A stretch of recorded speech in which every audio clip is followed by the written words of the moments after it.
Madali lang po ito lutuin. Pag malambot na po yung, pagluto na po yung isda, ilalagay na po natin yung gulay. Ayan. Hindi ganun karami po yung sabaw natin. Kasi dalawa lang po kami kakain ito. Dalawa lang po kami. Kasi pag kaunti ang sabaw po, malasang malasa po yung ating sinigang. Yan.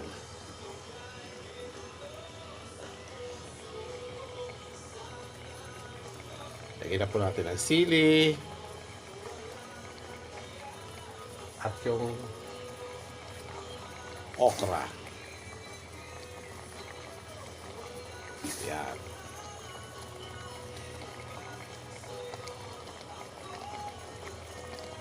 Yan po ang